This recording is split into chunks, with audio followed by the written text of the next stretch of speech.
Hey, welcome back to The Good, the Bad, and the Techy, a podcast all about leading edge technology. I'm VP of Research, John Collins. And I'm CTO, Howard Holton. How you doing today, John? It's warm and sunny outside, so I'm absolutely delighted to be in my office. Yay. This week, we'll try to cut through the jargon and give you what you need to make sense of it all and talk nothing about the jet stream, although we probably will again. And in this case, we are going to be covering value stream management. So let's do it.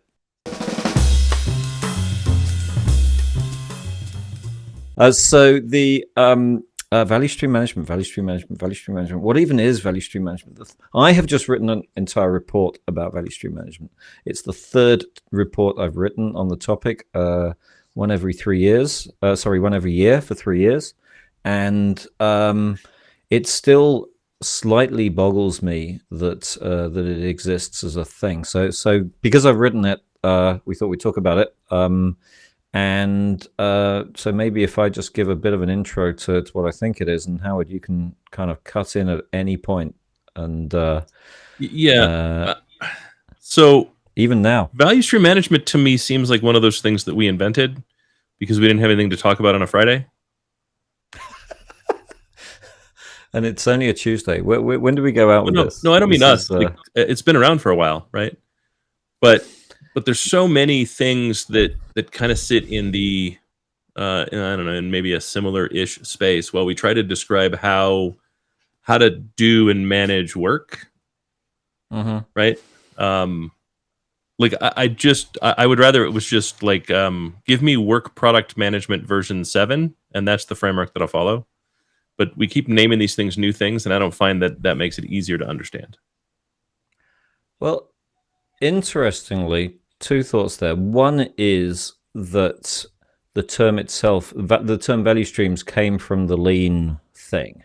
Yeah. And that makes me think, what's left of the... So if you had all the lean buzzwords that exist, which ones haven't we used yet? Because suddenly it's like, oh, value streams. We haven't talked about those yet, so we might as well bring those in. And should we have ever used any of them to begin with? Like, lean was really good in manufacturing. Why we decided to apply it to software to begin with, I'm not sure I agree with.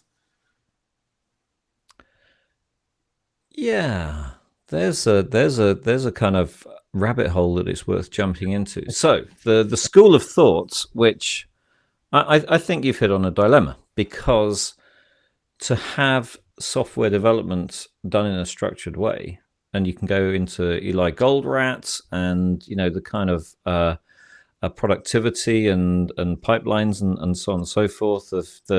For example, the least efficient part of your process will define your process and all that kind of stuff. And obviously, you want to make your process more efficient on one side, and then you can say on the other side, come on, we're talking about software. It's intangible. It's ephemeral. It's nothing to do with making things. It's to do with creation. It's to do with art. If you want to take it right out there, it's certainly to do with craft. And maybe the two don't fit together. Well, the problem so let's say the kind of lean, process focused, process oriented, structured side is a cube, right? And so it fits really nicely in a cube slot. The little toy you had as a kid, right? Round peg, square hole kind of thing. Oh, yeah. Right. And then the creativity is a triangle, right? I'm not arguing that it's either of those things. What I am saying is it's probably a star shape or something else. And so I can take the cube and I can pound the hell out of it and I can get it to work. But ultimately, I just have always felt like we're trying to make something happen so that middle management has the ability to report on a thing. And what if that hypothesis was 100% correct? And that's precisely what we're trying to do. Where does that leave us? Well, I actually think that's okay. Like I think most of this stuff is okay when I ask these questions. I just think we need to be honest about it, right? I was having a conversation over the weekend about middle management, right? And this guy was talking about, right, the person that is the core of this discussion is talking about how they're being treated by their manager. And there's all kinds of this back and forth and all this advice that's being given. And finally somebody says, just say, I'm not going, like what he did was he put himself on do not disturb so he could get some work done. And his manager had an absolute fit. You can't ever be on do not disturb. What happens if someone wants to get a hold of you? Well, that's the entire point of do not disturb. I have work I need to get done. It's a high priority. It needs to be done on time. I have to avoid the interruption in order to get the work done. Okay. So we go, so he gets all this advice, and the best advice was literally just going, tell your manager that you need to be able to use do not disturb for this purpose. It is not a discussion, and he can either leave you alone and let you get work done or fire you. That those are the two options. Right? And I said, that's absolutely the best advice here, period, because nothing else is going to work. You're dealing with someone who's effectively a middle manager, who doesn't really understand their purpose in life other than to keep track of other people's work. And the anxiety in middle management is enormous. And I think most people miss the purpose of middle management, including middle managers. Right? It's a very fearful place. They create nothing, they produce nothing, and all they do is move metrics north and south. Right? They take the stuff below them, consolidate it into a series of metrics, and push it up, and take the crap that comes up and turn that into orders and push that down. Right? All they're doing is data exchange all day long. And that makes a ton of people go, well, they're worthless, they shouldn't be there. And the reality is 41% of an enterprise is management. Okay, why? Why is 41% of an enterprise management? Well, because when we look at how many people an individual can manage, perfect is 10, max is about 20. And that's to be able to do all of the leadership and management things that you need to be able to do. It kind of works out there. It's different based on the role, right? I can manage more people that are incredibly task focused, but not a lot, because I still have to do employee reviews. I still have to manage morale. I still have to manage like time and place and workforce and vacations and sick time and schedules and all of the kind of tactical pieces that are required. And so it's still, maybe you get 25 instead of 20. When you're managing information workers, it's real close to 10. And the senior they become, the less you can manage, not the more. Because as we get more senior, we all become whiners, it seems. We all become prima donnas. It's fine. I'm a prima donna. I don't mind saying it. I couldn't.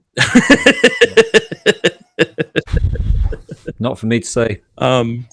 But we keep doing these things, making middle managers fearful for their jobs without ever saying, look, you're here because we have to have people to consolidate the people so that the people are manageable.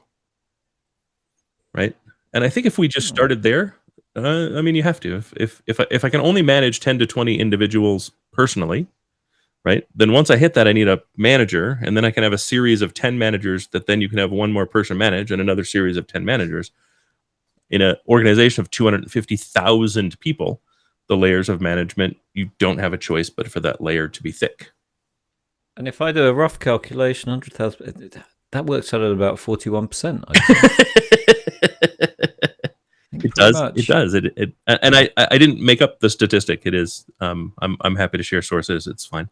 I got it. I think I got it from Bureau of Labor Statistics, and then Indeed did some similar research. Which they're kind of the organization that's in the best place to do that research. I don't like to make up statistics, but the only reason that I know them is because I was doing some workforce cost analysis on what the value of incredibly small numbers are aggregated over a large organization of 50,000 people, and I needed to kind of know, what that worked out to. But I think if we kind of just started that way and went, look, I get that your job is to move data up and move data down all day long, but that is actually the job. That is actually the function. Stop trying to make it into more than it is. Really, instead, focus on leading your people, because we're not going to get rid of the role. We have to have the role, right? I can't have one person manage 8,000 people individually. Stop trying to make busy work for everybody, because you're not more valuable that way, right? And then I think we could then take a look at some of these things and go, okay, what are we really trying to accomplish? What are we really trying to get to? And ultimately what we're trying to get to is, am I spending money properly? Do I have the right or wrong number of people? And for the people that I have, do I have the ability to reasonably set and achieve expectations? So this is really interesting because everything you're saying, I'm going, yeah, makes sense. Yeah. But then that happened. And what happened was essentially, and this is really interesting. So it does go back to this leany thing. Uh, we introduced this word into organizations called agile, and we said it was about democratization, allowing people to do things, letting innovation kind of, letting the creativity happen, letting the swamp create its own. Swamp's probably the wrong analogy. Letting the kind of the root beds of innovation generate their own stuff. And they did, and it became massively chaotic. So we're now in a place like 15 years later, since DevOps was first started, where nothing is happening as middle management would like it to be, or as senior management would like it to be. And a constant phrase that I was hearing when I was speaking to people about this was the black box of IT. It's like, and particularly with these cost crunchy things that we're hitting at the moment, it's like, yeah, we need more money because we're wanting to do more things. Yeah, but show me the value of, well, there's that word, the V word. Show me the value of what you're doing already. Show me how that you've spent the money that I've already given you well, and I'll give you more. Be fine. And that the development organization just couldn't. Yeah, it's simple. So, well, I will say we're asked to do that across all of IT, right? Software development, infrastructure support, cloud, networking, the whole security, the whole ball of wax. And it is hard to quantify that value. So I like where you're headed here. The constant thing that pops into my head is, what is the cost of computing that value? Right? Because that was a very good question. Constant frustration, right? Every minute I spend justifying my job is a minute I'm not spending doing my job, is kind of the canonical thought process. I think what's happened is, I mean, it's always a kind of convergence of multiple factors, probably the same factors every time, one of which is bandwagon. Everyone jumps on it thinking, this is going to be exciting. Another is, as someone once said to me, a crisis is a problem with no time left to solve it. It's just like kind of, it's been put off forever. And finally, it's actually, we're driving into a ditch here, and we're not very comfortable doing that. And third, possibly, is exactly what you say, which is, there's some new term. And so less about the bandwagon and more about the kind of iterative fact that we just kind of, the middle managers constantly want a new way to, I mean, constantly want is overstating it, but new ways emerge of doing similar things. Well, does that go back and there's a reinvention that goes on there. Does that go back to my posit, which is middle managers don't understand what their role is, and thus are constantly trying to find new ways to justify their role? Like, is there some of that? I think so, and so there's another element, and that segues really nicely into it, which is ultimately value stream management is about business process optimization applied to software development.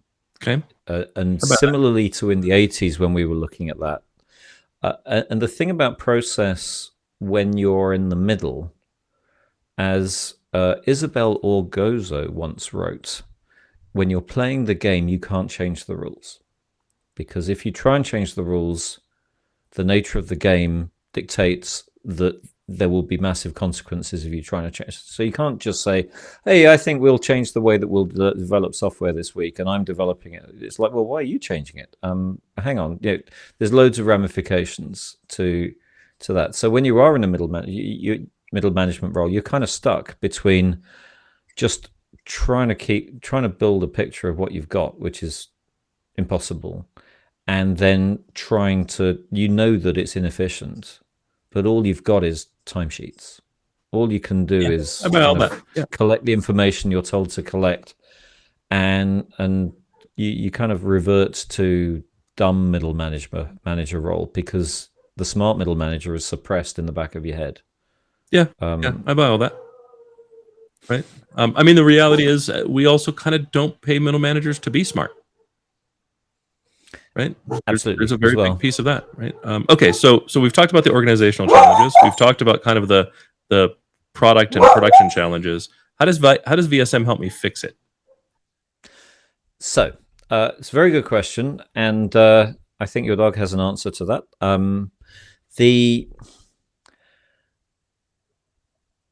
Because it's not as so. The other thing I throw in there before we get to how does it fix it is your point about we're reinventing terms to help middle managers, and even as value stream management's come in to fix it, another term has been coalescing to fix it at a slightly lower level, which is maybe more appropriate.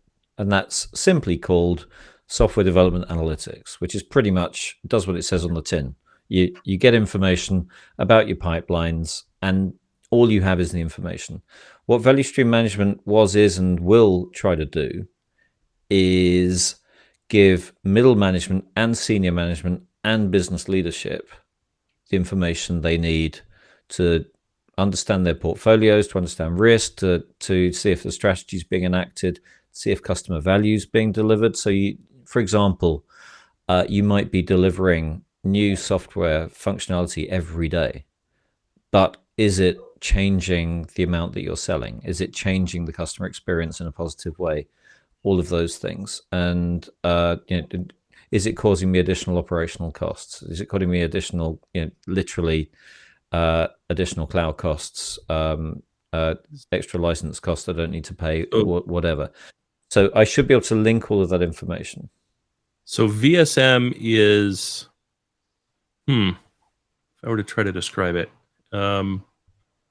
it's not agile, it's not waterfall. It's a method of measuring the impact of the work done by software development. Spot on. 100%. Yes.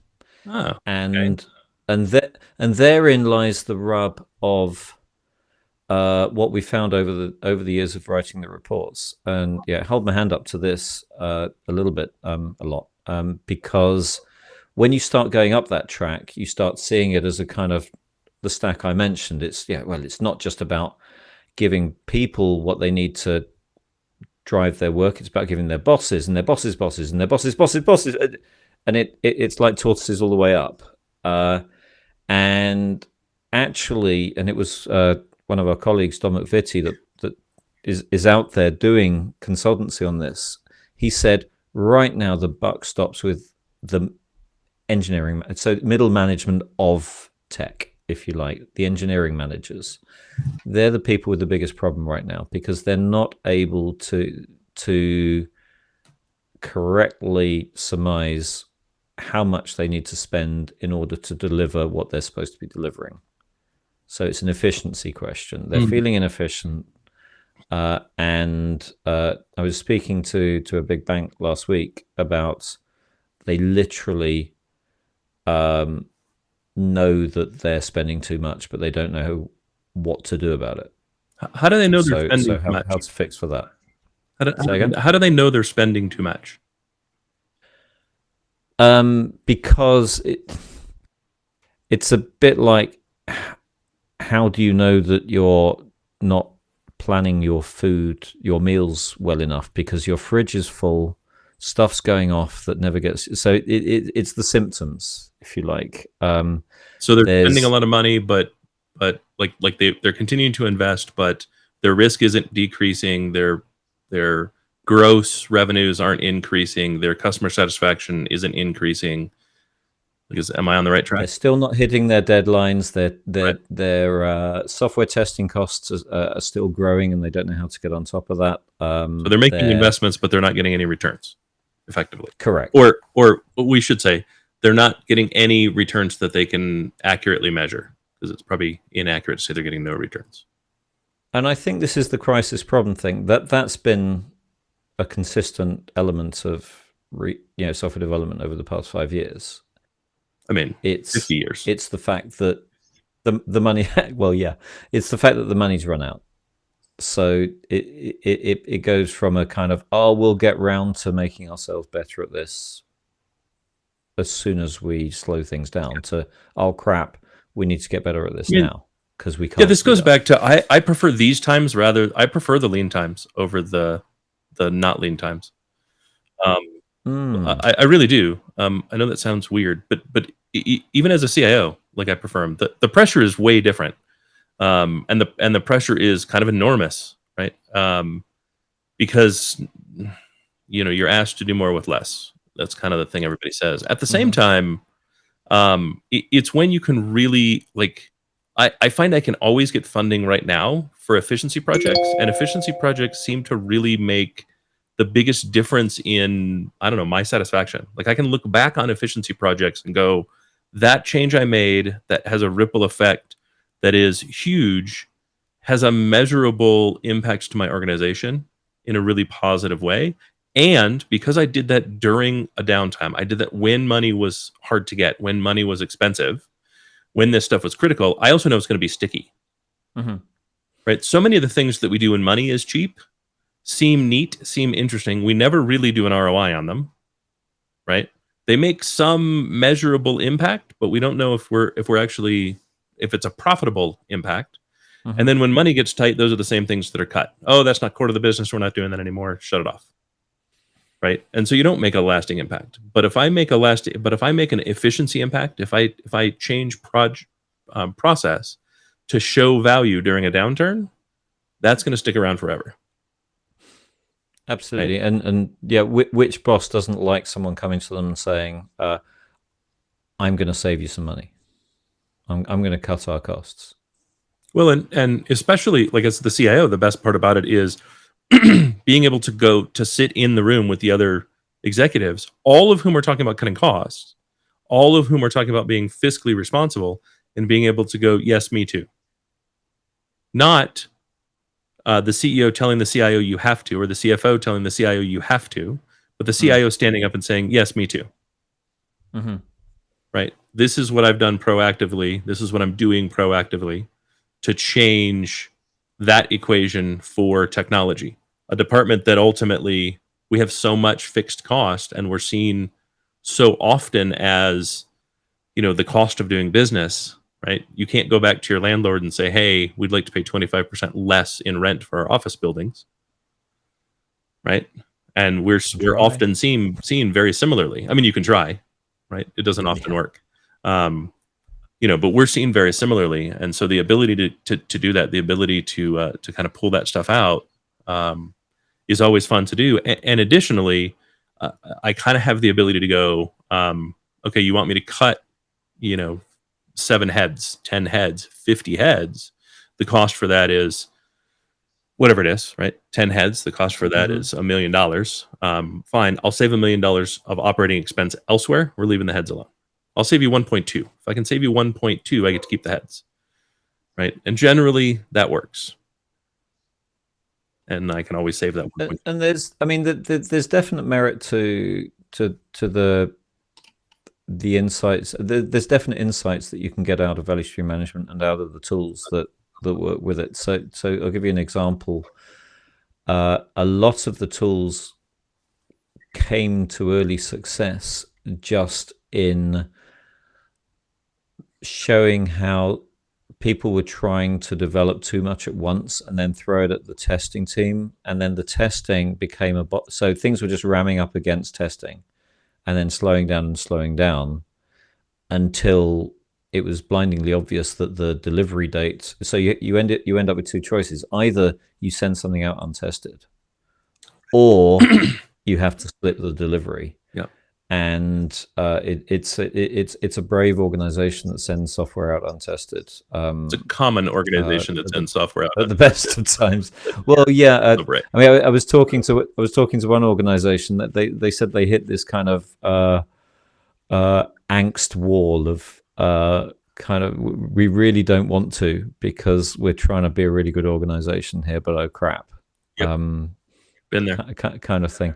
And so just to make that linkage between, it's because we consistently keep starting new things without being sure that the things we started 3 weeks ago were actually properly in flight. That sort of thing, which may be obvious in hindsight, but it's a lot of these tools, they provide the data you need for the justification so you can actually fix stuff. Okay. And again, like the middle management thing, the data drives the decisions. So just saying, I've got a hunch we should slow things down isn't necessarily going to cut it. No, I don't like that. But to show that linkage directly is quite powerful. Well, and to be able to show the ripple effect of the value provided by each thing that IT does, right? That's huge. That's massive, right? Because I can take that to, again, everyone else on the executive team and go, this is the value that we are providing. This is how we're measuring it. This is where we're measuring it. And this is how it affects each one of you individually, rather than just kind of the generic, we're keeping the lights on, right? This is how it affects you individually. And were you to turn the dials, these are all of the different things that you're going to affect. Okay, so I buy into the value of VSM. I didn't want to say the V word twice. So I buy into the value of VSM. I buy into the urgency, because when I'm asked to do more with less, being able to quantify the value of everything I do also tells me where I can turn those dials. Ooh, this is the value I'm providing here. Okay, I'm getting a lot of ROI here, right? My return on this investment is huge, but on this one, it's very, very small. So if I was to pick one, right, then I could probably see where to focus my efforts. Like, I'm getting no ROI over here. Will this ever?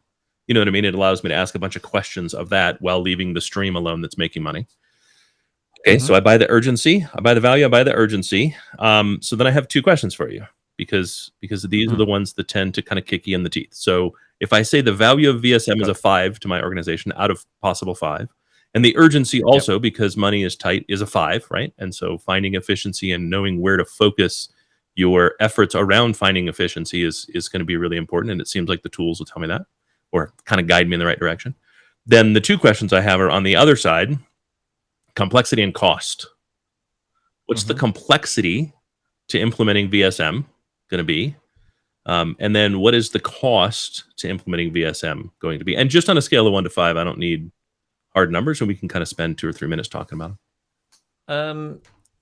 So interestingly, I would have put it complexity at a 4 plus or minus 1. It's an it depends. And certainly what I heard this year repeatedly, it's a bit like that phrase. I've said this before because I kept hearing it. It takes a village. Suddenly everyone's saying it takes a village. It must have come from a TV show. I have no idea. But suddenly everyone's saying that, and it's a great phrase. And what I kept hearing was, we're meeting organizations where they are. Because I think the initial iterations of tools were like a bit like a SAP implementation. Yeah, it works great as long as you completely change your entire organization and business model and all your processes to fit. Sure. So the latest iteration of tools. So previously it was 4 plus 1. Now it's kind of 4 tending on the 4 minus 1 in terms of the complexity of implementation, and that. I think the complexity and cost question are pretty much the same, because the harder it is, the more it should save you money as quickly as possible. And we have specific factors in the report about organizations that make it cheaper. You know, what's the payback? Some vendors that I spoke to weren't able to say that. They said, oh, it's about improved productivity. Some said they'd covered their costs within 3 months. I like the second type. Yeah, very much. Yeah. The ROI seems like it'd be relatively fast on the product, which I quite like. But it seems like it's going to be complex to kind of get it running, get it up, get it tuned, get it kind of figured out. One of the things that you said just is something I find companies do that annoys me, and that is, we're meeting customers where they are. I don't actually want you to meet me where I am. I don't. What I want you to do is be the expert in the freaking room, right? Whenever I hear we meet customers where they are, what it sounds like is we don't actually understand our customers, right? And so we try to do whatever we can to get away with having somebody buy our stuff, versus it's a bit of a judo move, and I think it does lead to what's the future of value stream management. So which is it vanishes. By the way, just working straight away from the outside. Because ultimately it should be baked in good processes and so on should be baked into the way that IT is structured. It should fit in with higher level agile portfolio management concepts, probably, because those things existed already and they're good enough. I mean, you can fight for a different set of models, which would be great, but unless a different set of models exist, then I'd stick with the ones that are reasonable.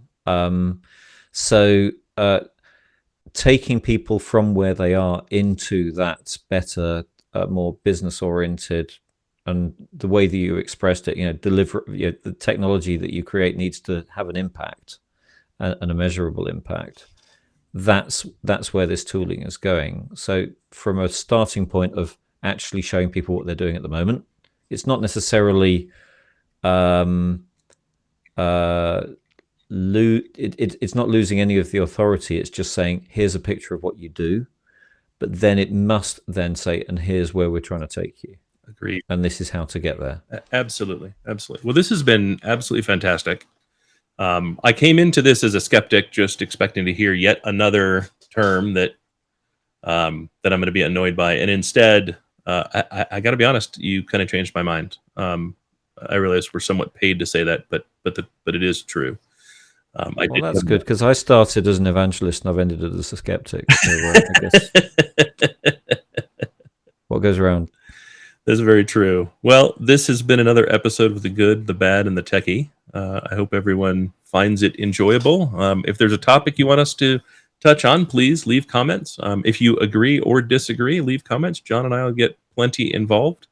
The more you engage, the more interested and exciting we'll make sure these episodes stay. And if you'd like to check out the report, click on the link in the show notes for a free 30-day trial to the GigaOm platform. Thanks, everybody, and we'll see you next week.